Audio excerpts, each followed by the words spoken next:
What a disturbance in the timeline would this have been? Oh my goodness. Today we are going over the Boston Bruins and a forward they had re-signed, and I say re-signed and not signed because this guy's technically coming back earlier this offseason. It's Milan Lucic. You know him, you love him, or maybe you hate him because you're a fan of any other team that's not Calgary, Edmonton, LA, or Boston.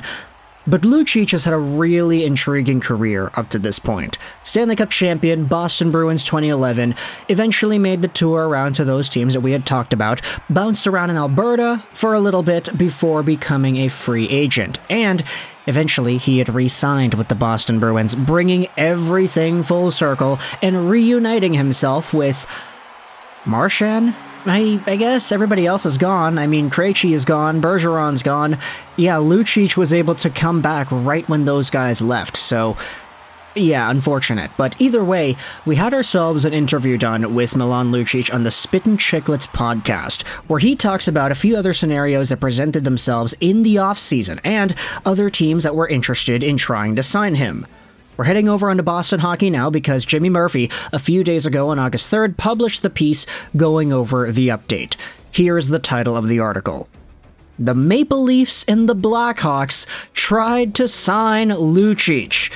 And I get it, I don't really particularly like making videos, oh, this guy was offered by this team, or this other team wanted to sign this other guy. I know we do it once in a while, but it's not really my favorite type of video topic to make. But for this particular topic, yeah, this is a big deal, and I wanted to go over why, since there are good conversations on both sides here for Toronto and for Chicago as to why this makes it noteworthy.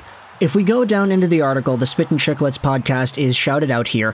Lucic explained that the original six rival of the Boston Bruins and the team he had helped stage the miraculous Game 7 comeback against in 2013 tried to lure him to Toronto. Maple Leafs GM Brad Treliving acquired the 6'3", 240-pound rugged winger once he was the GM of the Calgary Flames, and according to Lucic, Treliving tried for a second time when Lucic was granted permission to speak to other teams by current Flames GM Craig Conroy leading into NHL free agency.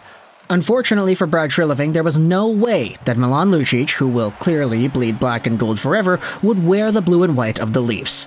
Yeah, I talked to Treliving a little bit, obviously because I had Treliving in Calgary there. So we expressed some interest, and I was like, yeah, it would be tough for me to be a Leaf just because of the Boston connection.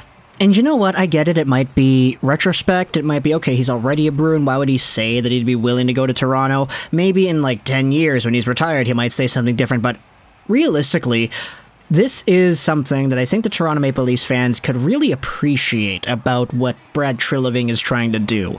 We already saw some rumors saying that Radko Gudas was also on the Leafs' radar too, and so when you think about it, the fact that Brad Treliving ended up getting Max Domi, Tyler Bertuzzi, and Ryan Reeves, and they tried to go after Lucic and Gudas as well, you can really start to see what the ideal vision is for this Toronto Maple Leafs team. You can't go out there and get bossed around, beat around, and pushed around by other teams if all the guys who do that are on your team. Domi, Bertuzzi, and Reeves was already enough, but adding Lucic on top of that? Look, putting aside all the, Toronto and Lucic, that's not a connection that feels like it would actually be worthwhile. Thoughts aside, this idea of what the Maple Leafs are trying to build, the identity they're pushing out there, it is very obvious. And quite frankly, I respect Brad Treliving for committing to the bit so much as he had this entire offseason. Like, of course, we know it didn't happen, but just imagine if it did. Seeing Lucic in the blue and white, Lucic and Matthews on the same... not the same line, they wouldn't put them on the same line, but just seeing them on the same team. There's something so poetic about that. You know, it's poetic that Lucic was a Boston Bruin and then he went everywhere and then he went back to Boston, but imagine seeing him go to Toronto. My gosh, that is so wild. And for Lucic to even go out there and admit that, yeah, I talked to the GM because he's my old GM in Calgary, and we talked a little bit and I said, nah, but just knowing that it happened, that's nuts. You also had yourselves another conversation here. Take a look at these other comments as well. Ironically, Lucic also spoke to the Blackhawks before they acquired Nick Foligno. Lucic, who had spent the last 4 seasons with the Flames, admitted there was mutual interest with Chicago. Not only that, but you get to wear one of the nicest, if not the nicest jerseys in the league. Cool city, awesome city. For me, I think I have the most family out of anywhere in Chicago. I would have been playing in front of my family on a night-to-night basis. So, there you go. Original 6 team throwing their pitch out for Lucic. They end up getting Foligno, and they also get Corey Perry, too, during the offseason period. That's some protection for Connor Bedard. Imagine if they added Lucic, too. The Vancouver connection with Bedard would have been pushed even further. 2 Vancouver kids. One's a fighter, one's a scorer, one's really old, and the other is the first overall pick in 2023. Coming over to Chicago and taking over this team. Now, of course, you know, Chicago is not really supposed to be too amazing next year, but with guys like Corey Perry and Foligno helping out in a leadership-type role, this could be a very good developmental season, and if Lucic were to be a part of that, he would have added another element of physicality to that squad for sure. Here are the comments on the article once more. The main thing for me, too, was I kind of wanted to go back to an original 6 team and stuff like that because I really enjoyed that. Sometimes when you start somewhere, you don't really fully understand what it means until you're gone, and I don't want to say I took it for granted because I didn't. I enjoyed and embraced being a Bruin as much as I possibly could, but sometimes you don't truly understand it until you go somewhere else, and then you realize, okay, wearing the spoked B, playing at the Garden, being in the city of Boston, and not only that, but my 17th season, coming back as a Bruin, and it's going to be their century season. To be back for that, for the first pro-American NHL team, all the stars were kind of aligned for me to come back, and that's just an opportunity I couldn't pass up. So, all nice comments aside, Milan Lucic dedicating his entire career pretty much to ending it with the Boston Bruins after starting it there.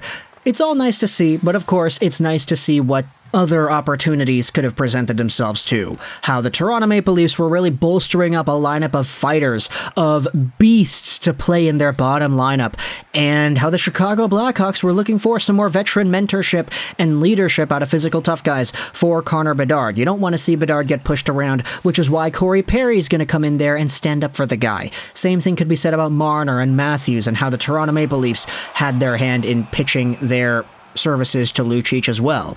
It's kind of nuts thinking about the other ideas, but at the end of the day, this is the one that I think most people are familiar with and kind of interested in seeing, especially since the Boston Bruins are going to be so depleted at center next season. We're going to see how exactly the wingers are able to adjust to that. No more Krejci, no more Bergeron.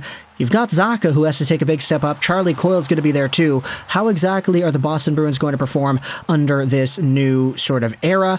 And now it's really Milan Lucic and Brad Marchand, who are the 2 relics of that 2011 era, still on the team today.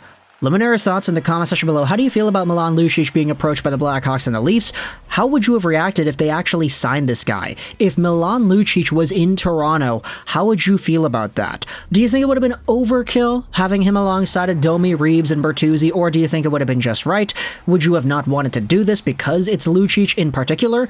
Or let's say it was Lucic by himself, no Domi, no Reeves, no other tough guys in the squad. If it was just Lucic in Toronto in a vacuum, that idea by itself, how does that make you feel? And is that feeling a little different than how it is now when it's like, okay, they're just getting as many tough guys as they can?